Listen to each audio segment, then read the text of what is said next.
Brothers and sisters, morning to you all, and online viewers, morning to you all. Today we are on Numbers chapter 13.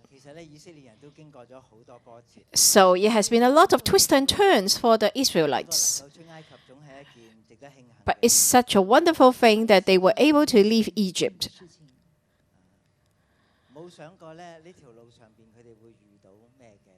They didn't expect what hardship lied ahead of them.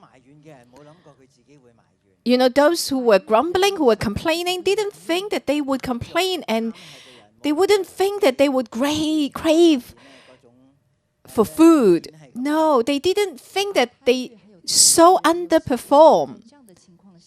They behaved so badly. They didn't expect that. But under stress, under pressure, the true us is being revealed.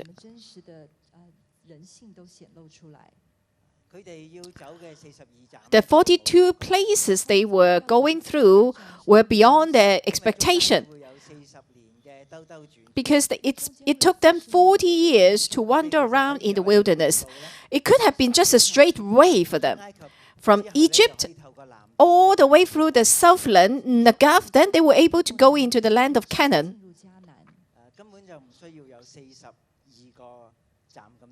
They really did not, it doesn't require them to stop for 42 places. But every place, every station was a challenge, was a trial for them to show what they really would choose in their life. Some people in faith, they carry on.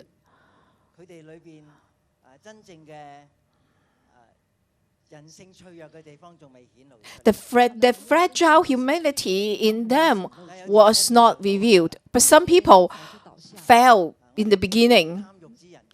So we have the grave of the craving, the grave of the craving.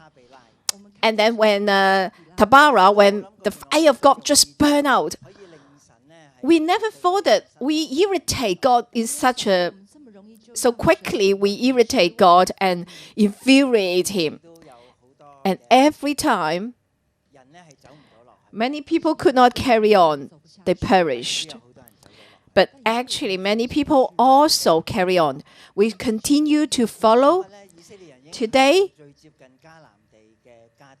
now they are in Kadesh, most closest to the land of Canaan.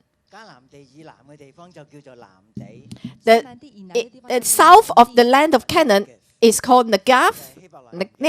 That means the southland. In the Hebrews, it means the south. It's quite a desolate, barren place. But after this southland, this Negev, then they will come to Beersheba. That's where they make the oath of the well of oath. So now they're very close to the land of Canaan. And then God gave Moses a command when they were near this land of Canaan. That's verse 1 to 3, the command from God. The first paragraph, that the Lord commanded Moses to explore this land, to spy out this land. It's also mentioned the head of the 12 tribes. I didn't know if you were the one who sent out to explore the land of Canaan. How would you feel? I didn't know how you would feel. Here, the 12 leaders' names were listed. If you were listed, you were on the list, you must be excited. But if you were a young leader, your name was not listed, and then you were not being called to explore the land, maybe inside you have a lot of mixed feeling, murmuring. How come every time is that person being sent? Why? Why did we complain? Why do we complain? When we think that we are being despised, that's why we complain. But those who were listed, who were called out, were they really excited? Why did God send them out? Let's read the scripture today, Numbers 13. The first two verses. The Lord said to Moses, send some men to explore the land of Canaan.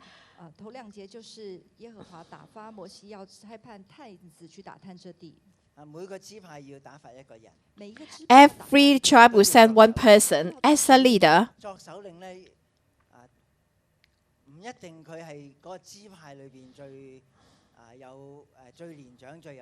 It doesn't mean that they were most senior, most qualified to be sent out as leader. Because you talked about you have few tens of thousands in each tribe. Besides the clan, the most senior in the clan, they were heads over every families. If you got picked, you will be well excited about it. And verse 3, so at the Lord's command, Moses sent them out from the desert of Paran. All of them were leaders of the Israelites. All of them were leaders of the Israelites. Verse 3. So 12 leaders were sent out. 12 ancestral tribe leaders were sent out. These are their names from verse 4 all the way to 15. But you notice that they were not the leaders in the first numbering. The first numbering were the senior, most qualified. But these were not the one who gave gifts. In Numbers 7, the leaders of the 12 tribes gave gifts to God. These are different. It should be the same as the Numbers chapter 1. Now here we come. So Numbers chapter 1 and Numbers chapter 7, same names. But here Numbers chapter 13, the names were different. We have Caleb and Joshua here.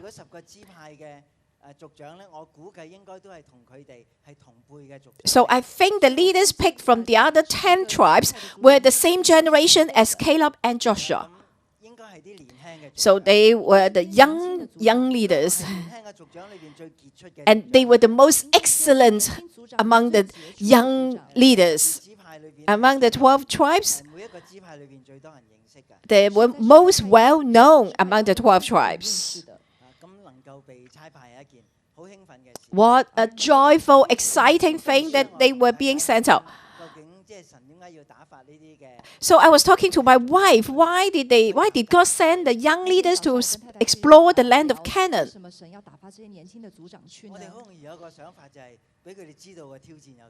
So maybe we think that, they need to know what challenges ahead of them. But I tell you, Hong Kong people experience, you may think different. They are trying to view the property. When you buy a house in Hong Kong, you need to go and view them first. And to see how large, how vast the land God had prepared for them, how fruitful the land, how fruitful the crops. Because every time we talk about the land of Canaan, it's the land of flowing milk and honey. But not everyone thinks like that. Even these 12 young leaders, they have their own stance. We know the inside out, the 5 colors of emotions.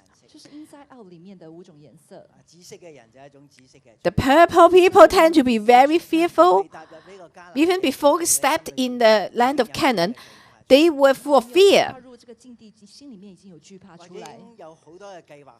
Or they had their plans, they have their worries and concerns. The deep blue people, they will be like, they feel so stressful. No, it's too much stress. And the yellow people were like, wow, so excited. And the red one was like, just go ahead. Don't worry anything.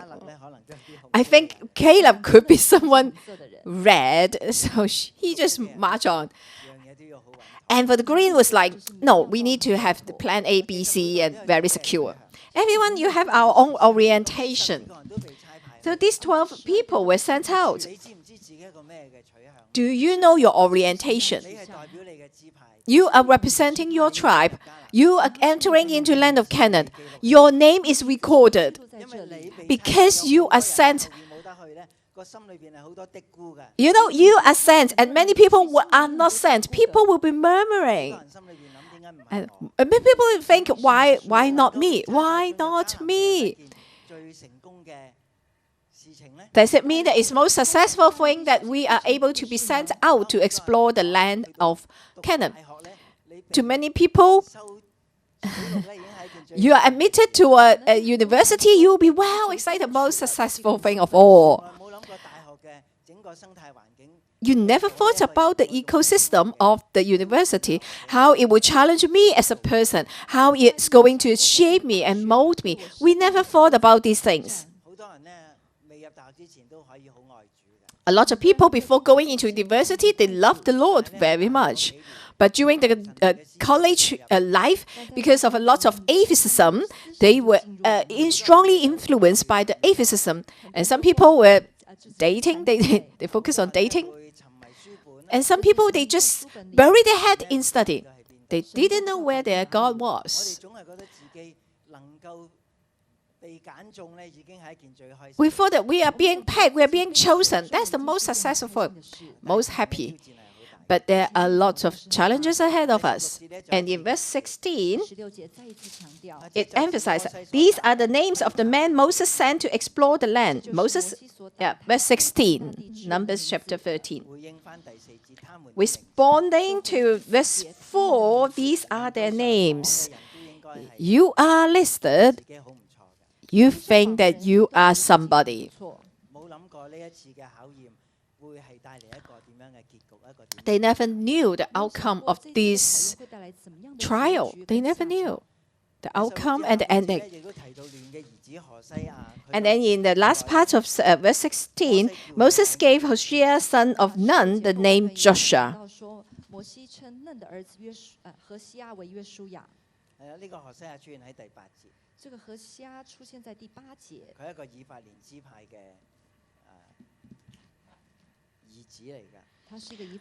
So it belongs to the tribe of Ephraim. And also Caleb, the tribe of Judah, Caleb, son of Jephunneh. So for the rest of the people, you don't have to remember their names for now. Because after these 40 days, they fade away from the memories of the Israelites.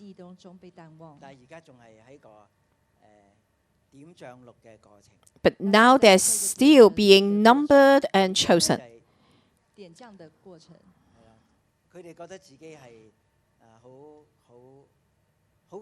They thought that it was such an honor, such a privilege that they were being chosen. But how did they face this challenge? I show you a PowerPoint today.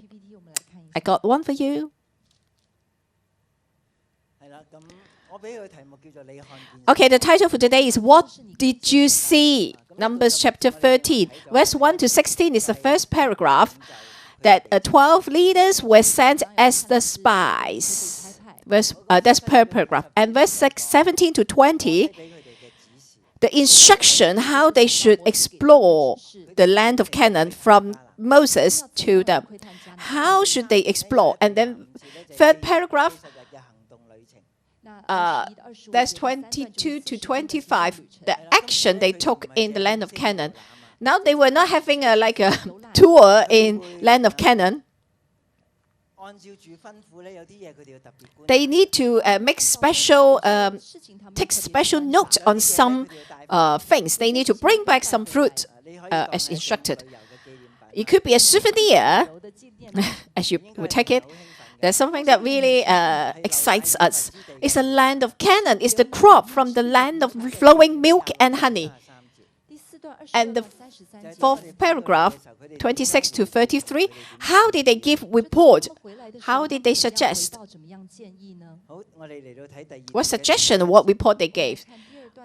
We are now on second paragraph, 17 to 20. Verse 17 to 20. Verse 18, see what the land is like, and whether the people who live there are strong or weak, few or many. What kind of land do they live in? Is it good or bad? What kind of towns do they live in? Are they unwalled or fortified? That's verse 17 to 19. So what kind of land? So is the unwalled or fortified? Unwalled, that means they are like a gypsy. They just wander around. But if the wall is fortified, that means it's a city. That means they have their strong protection. They have their own stronghold. And verse 20, how is the soil? Is it fertile or poor? Are there trees on it or not? Verse 20.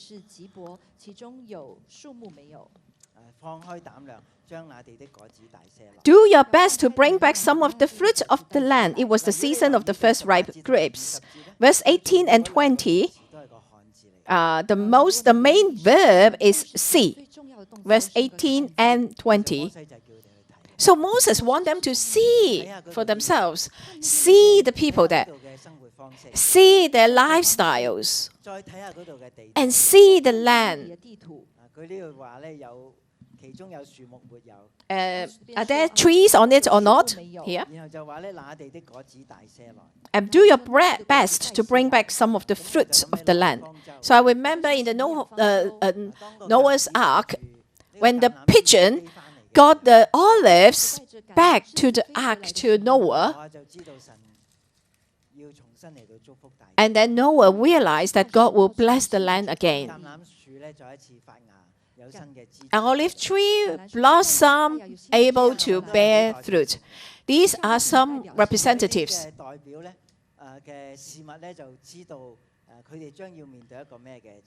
Then they know from these things, they will know that what lies ahead of them.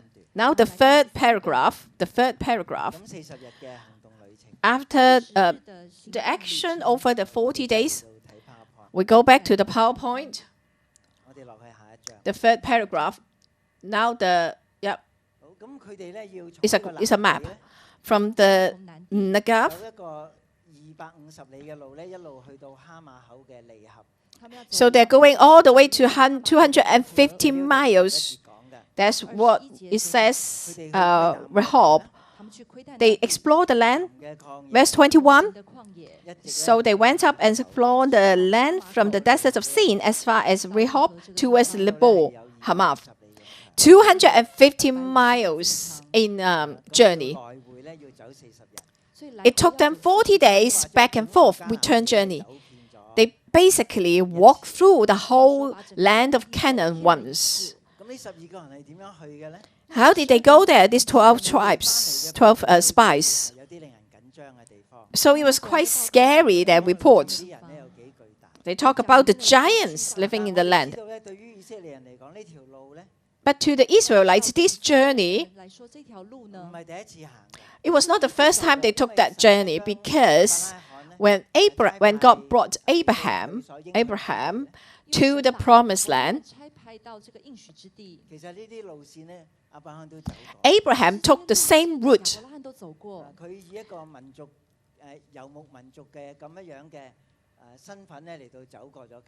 So he took, as a sojourner, he walked on this journey. It caused some stirring because he had a lot of possession. Abraham had a lot of possessions. And he was being treated unfriendly as well. But doesn't mean that it was full of dangers. So for these 12 tribes, they were like tourists. They probably as tourists, they travel this land. And these people, the people of the land of Canaan, may have treated really like a hospitable. As long as they do not give away, they did not give away their purpose. Oh, I'm coming here to explore the land. Then they should have been quite safe. Doesn't show their identity, give away their identity as spies.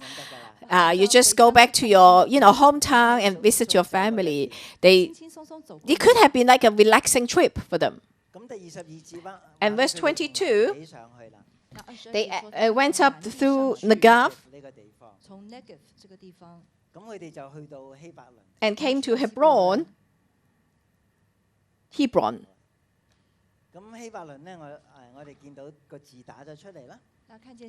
Can you see Hebron in the through Shechem and then Soar? In Hebron, they heard some.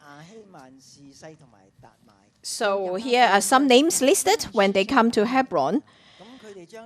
Haman, Shahai, and Talama. They recorded everything they saw and heard. So these few people were quite famous, renowned at the place. They belong to the descendants of Anak, the giants. So these spies, they heard it, they saw it, and then they, kept a mental note of it. And here there is in bracket, Hebron had been built 7 years before Soan in Egypt. That's in verse 22, the last part of it. Something special about these 12 spies. They were delivered from the land of Egypt. They knew that the capital of Egypt is Soan.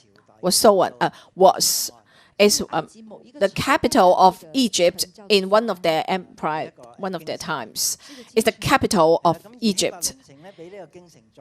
But Hebron had been built 7 years before Soan in Egypt. They didn't just casually walk through these lands. They study the culture, they study the custom there.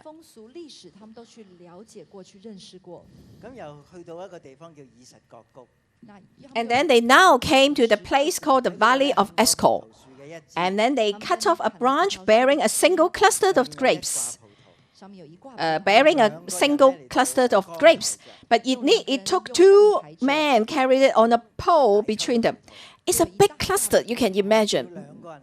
A vast cluster. This single cluster of grapes. So a cluster in Hebrews means Eshcol. It's a big cluster. They also collect some pomegranates and figs. It's certainly a fertile land, fertile and fruitful land. So in verse 24, they explain themselves why that place was called the Valley of Eshcol, because of the cluster of grapes the Israelites cut off there. We cannot confirm the place. We didn't know where it is now. But because when the spies walked through this, they found their vineyard, and then somehow they got that cluster of grapes. We didn't know how they did it. Did they pay for it? We don't know. We cannot tell. After the 40 days round trip, they come back. It's such a fruitful journey. They have seen a lot. They had brought back some souvenir. The first part, when they came back, their reports and their suggestions. We go back to the PowerPoint. They return to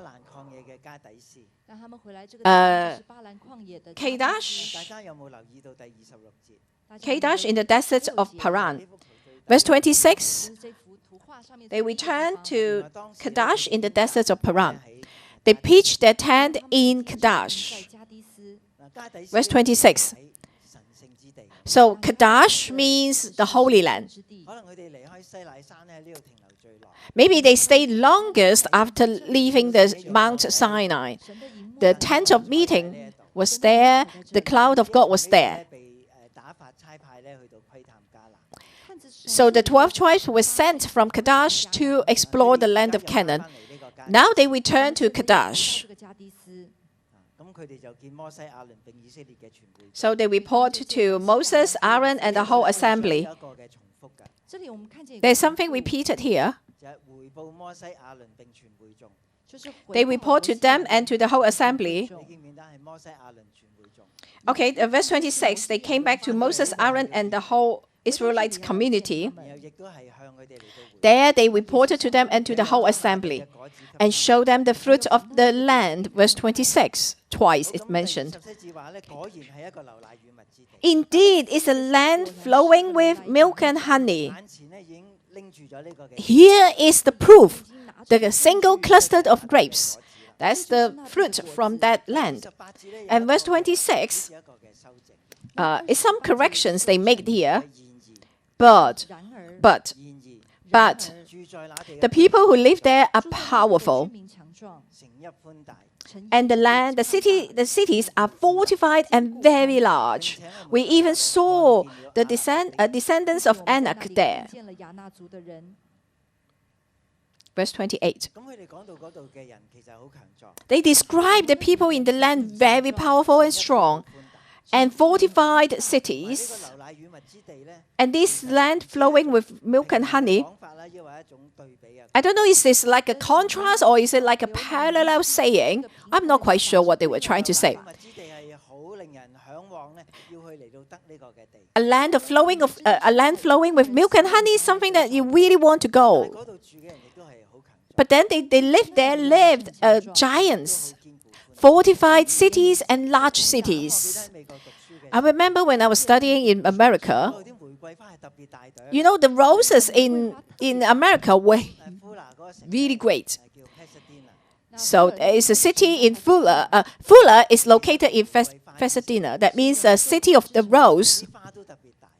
Roses are giant, are big. And what happened because of that?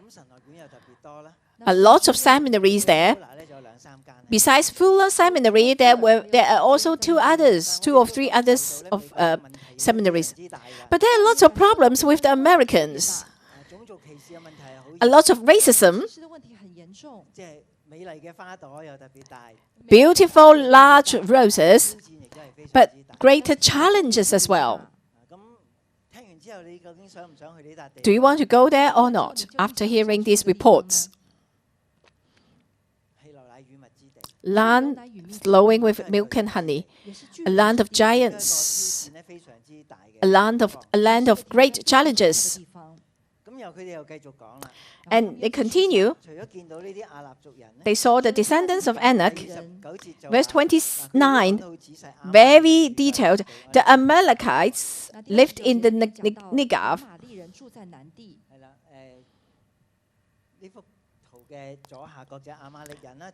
Bottom left corner, that's where the Amaleks lived. Hittites next to the Dead Sea.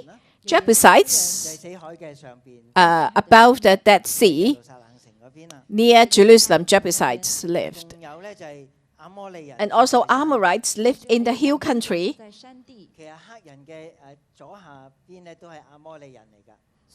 Underneath Hittites that lived Amorites.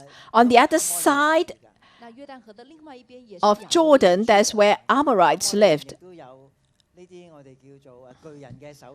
And there is Amorites also had the head of the giants.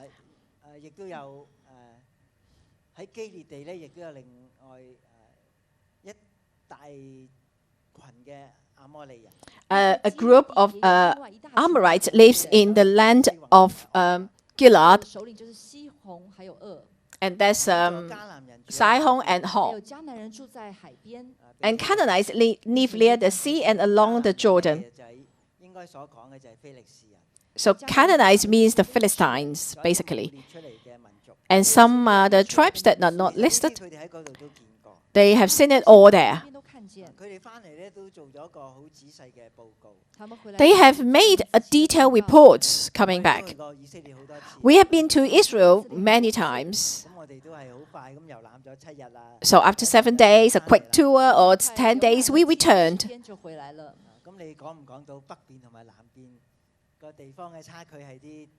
Can you tell the differences between the south part and the north part of Israel? Are you able to?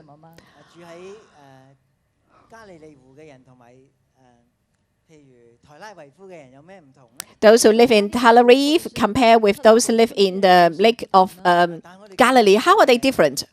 Can you tell? But here they were able to make such a detailed report, point out different people living in different areas, parts. And then verse 31 and 30 and 31, they kind of like really exaggerate to make the people really great there. But then Caleb silenced the people before Moses and said, we should go up and take possession of the land, for we can certainly do it. To Caleb, it's definitely a property viewing tour. Everything is so good. Let's take possession of it. But do you know the other 10 spies? Their report was negative, was evil. So that's why we have to make some assumptions, some conclusion. 12 spies, 12 people took the same journey, saw the same land, saw the same people, saw same livelihood, and yet 2 totally different reports. Does it mean the objective expert report? Objectives or an expert report? Is it? A lot of time we think that we are most objective. The 10 spies believe that their reports were subjective. They have giants living there. Great challenges there. Verse 31, verse 31. But the man who gone up with him said, we can't attack those people.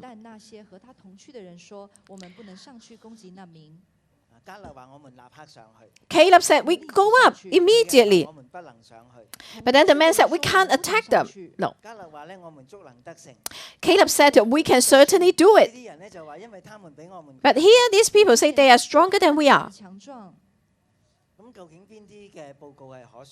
Which report is reliable? If you were the 12 spies, young leaders, you were being sent to explore the land of Canaan for 40 days. What you see, what other people see. What is your report? Imagine your report will are you excited or are you fearful? Same thing, exact same thing. We could have totally different discernment and judgment. And we will make totally different recommendations and suggestions. Verse 32, and they spread among the Israelites a bad report about the land they had explored. Bad report, evil report. They said, the land we explored devours those living in it. It's a further exaggeration. Did they see anyone devouring those living in it?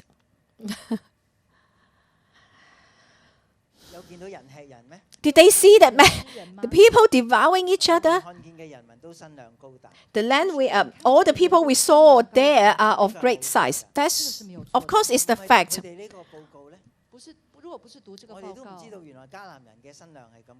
If we had not read the report, we wouldn't know that the land, the Canaanites were so giant. But when Abraham walked this journey, it didn't tell us that Abraham saw the giants. Jacob and his 12 sons also live in the land of Canaan. They lived nearby Shechem. Remember the story? But we never heard from their mouth that, they were the giants and they felt that they were so insignificant. They felt threatened. No. I lived in America for a certain period of time. You know, the Americans are taller and bigger than the Chinese. But I never thought that I'm afraid of them.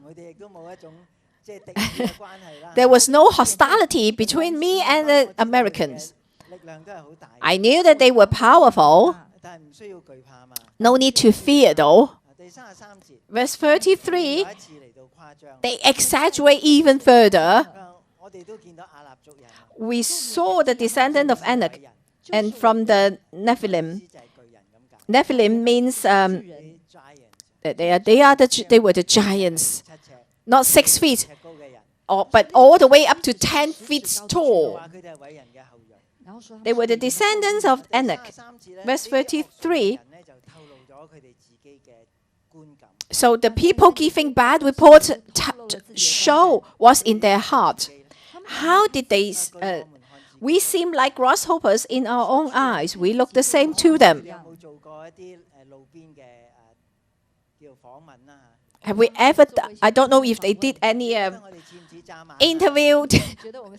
Strange passerby. Do you think like we look like grasshopper? No one ever said of them this way. It's from their inner part. It's from their heart, from their self-image. They despised themselves. They never thought that they were someone great. They were being chosen on behalf of the 12 tribes, being the strongest, the bravest people to spy out the land. And yet their self-image was so low. They considered themselves grasshopper. We look the same to them.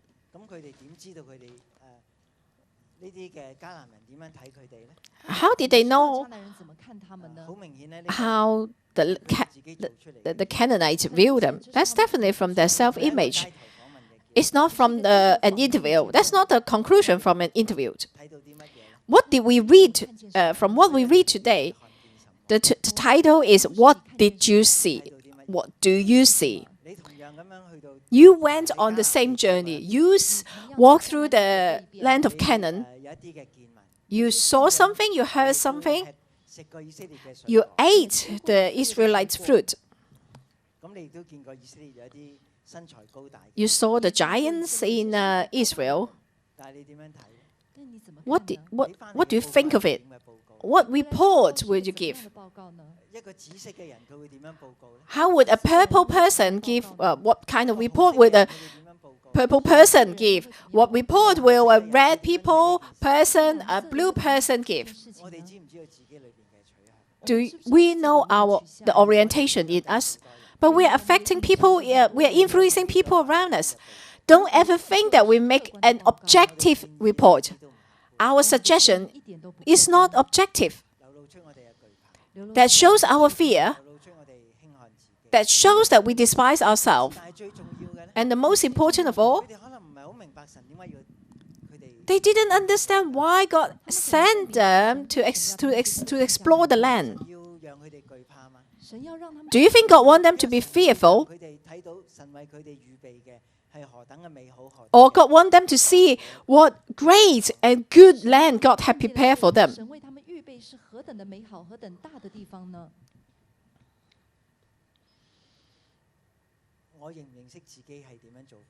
Do I know my reaction mode when I give such response? Do I know God? Is God in my life? Why did God send me there? Why did God send me there? May God bless His words. Let's worship and praise our God, because that's the end of our message today.